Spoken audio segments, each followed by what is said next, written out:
नमस्कार दोस्तों, आज हम मानव इतिहास की उस महान रहस्यमयी और अद्भुत सभ्यता की यात्रा पर निकल रहे हैं जिसने लगभग 5000 वर्ष पहले ही यह साबित कर दिया था कि इंसान केवल जीवित रहना नहीं बल्कि व्यवस्थित, वैज्ञानिक और उन्नत जीवन जीना भी जानता था।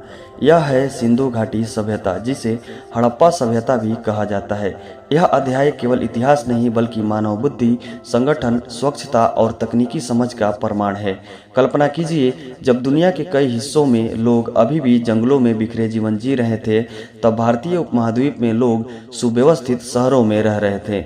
चौड़ी सड़कें, पक्की ईंटों के मकान, हर घर में स्नान घर, ढकी हुई नालियां, जल प्रबंधन, व्यापार और उद्योग, यह सब 2600 ईसा पूर्व में मौजूद था। यही इस सभ्यता की सबसे बड़ी ताकत थी। अब इसकी खोज की कहानी सुनिए, क्योंकि यह किसी फिल्म से कम नहीं है। 1856 में अंग्रेज भारत में रेलवे लाइन बिछा रहे थे।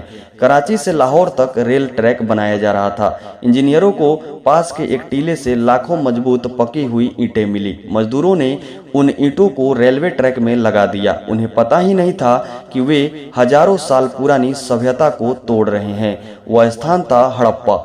बाद में कुछ प्राचीन मुहरें मिली, पर असली खोज 1920 के दशक में हुई, जब भारतीय पुरातत्वविद दयाराम साहनी ने हड़प्पा की खुदाई की और राखलदास बनर्जी ने मोहनजोदड़ो की।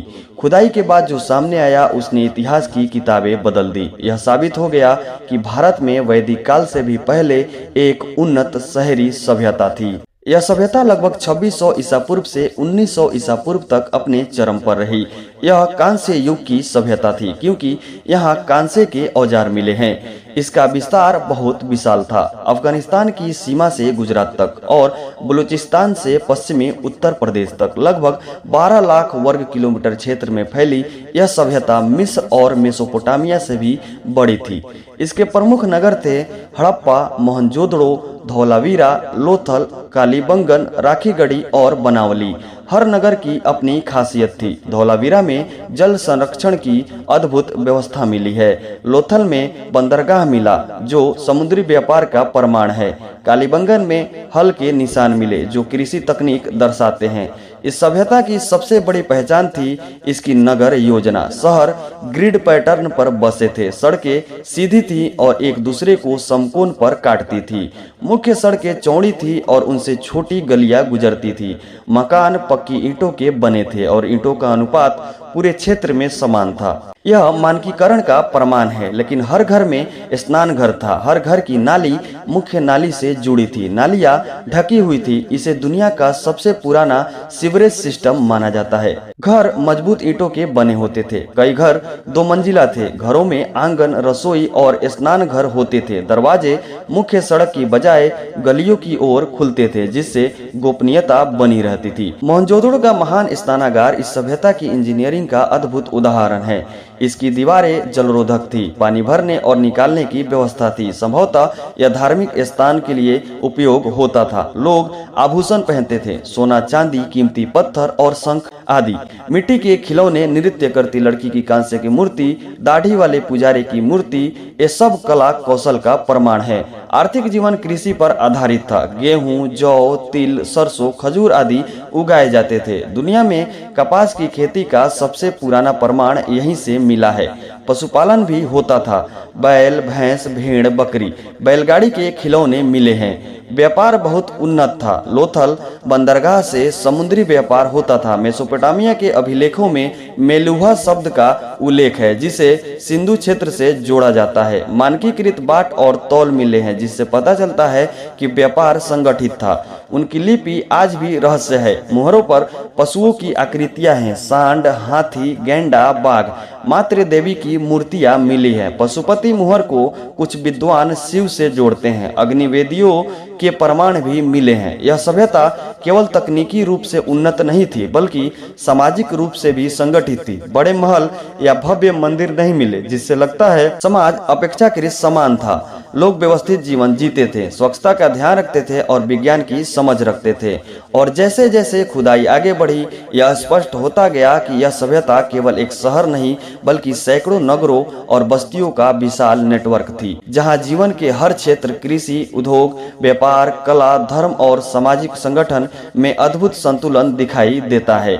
और अब जब हम आगे इस सभ्यता के सामाजिक ढांचे, धार्मिक विश्वासों, प्रशासनिक संकेतों, रहस्यमयी लिपि और इसके पतन के वैज्ञानिक सिद्धांतों की गहराई में उतरेंगे, तब हमें समझ आएगा कि यह सभ्यता केवल अतीत नहीं बल्कि मानव विकास की जड़ों का प्रमाण है।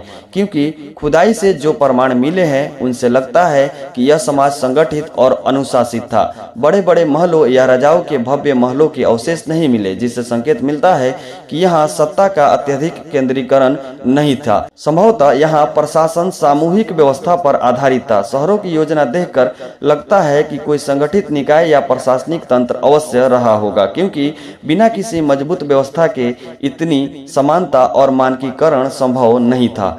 धर्म की बात करें तो यहाँ के लोग प्रकृति से जुड़े प्रतीत होते हैं। मातृ देवी की मूर्तियां उर्वरता पूजा का संकेत देती है। पशुपति मुहर में एक योग मुद्रा में बैठे व्यक्ति के चारों ओर पशु दिखते हैं, जिसे कुछ विद्वान भगवान शिव का प्रारंभिक रूप मानते हैं। पीपल वृक्ष की आकृतियां, बैल के चित्र और अग्नि वेदियों के प्रमाण धार्मिक विश्वासों की विविधता दर्शाते हैं। यहाँ बड़े मंदिर नहीं मिले, जिससे लगता है पूजा अनुष्ठान घरों या खुले स्थानों पर होते होंगे। अब उद्योगों की बात करें तो यह सभ्यता कारीगरी में अत्यंत उन्नत थी। मनके बनाने का उद्योग बहुत विकसित था। चनहुदड़ों जैसे स्थलों से मनके बनाने के कारखाने मिले हैं। मिट्टी के बर्तन सुंदर डिजाइन के साथ बनाए जाते थे। धातु शिल्प में तांबा, कांसा, सोना और चांदी का उपयोग होता था। नृत्य करती लड़की की कांस्य मूर्ति इस सभ्यता की धातु कला की पराकाष्ठा है। शंख और पत्थर से बने आभूषण, खिलौने और सजावटी वस्तुएं यहाँ के शिल्प कौशल को दर्शाती हैं। व्यापार के प्रमाण अत्यंत स्पष्ट हैं। लोथल का बंदरगाह समुद्री व्यापार का बड़ा प्रमाण है। मेसोपोटामिया के अभिलेखों में मेलुहा नाम मिलता है, जिसे सिंधु क्षेत्र से जोड़ा जाता है। वहां से मोती, कपड़ा, धातु के सामान निर्यात होते थे। मानकीकृत बाट और तौल यह दर्शाते हैं कि व्यापार संगठित और ईमानदारी पर आधारित था। अब आते हैं सबसे बड़े रहस्य पर, उनकी लिपि। मुहरों पर छोटी छोटी लिपियां मिली हैं, लेकिन आज तक कोई विद्वान उन्हें पढ़ नहीं पाया है। यह इतिहास के सबसे बड़े अनसुलझे रहस्यों में से एक है। अगर यह लिपि पढ़ ली जाए तो संभव है कि हमें उनके शासन, समाज और विश्वासों की पूरी कहानी मिल जाए। अब प्रश्न उठता है, इतनी महान सभ्यता समाप्त कैसे हुई? युद्ध के प्रमाण नहीं मिले। कई वैज्ञानिक मानते हैं कि जलवायु परिवर्तन एक बड़ा कारण रहा होगा। नदियों का मार्ग बदलना, विशेषकर घग्गर हकरा नदी का सूखना, कृषि पर असर डाल सकता था। कुछ क्षेत्रों में बाढ़ के प्रमाण भी मिले हैं। संभवतः लोग धीरे धीरे शहर छोड़कर छोटे गांवों में बस गए। यह पतन अचानक नहीं बल्कि क्रमिक था। यह सभ्यता हमें यह सिखाती है कि मानव विकास केवल शक्ति या युद्धों से नहीं बल्कि योजना, संतुलन और स्वच्छता से होता है। सिंधु घाटी सभ्यता इस बात का प्रमाण है कि भारत की जड़ें अत्यंत प्राचीन और वैज्ञानिक है। और जब हम इस सभ्यता को समझते हैं तो हमें एहसास होता है कि इतिहास केवल बीते समय की कहानी नहीं बल्कि मानव बुद्धि की यात्रा है, जो हमें यह सिखाती है कि सभ्यता की असली वजह पहचान, संगठन, संतुलन और सामूहिक जीवन में होती है। दोस्तों, आज के लिए इतना ही। अगर वीडियो पसंद आए तो वीडियो को लाइक और एक कमेंट जरूर करें।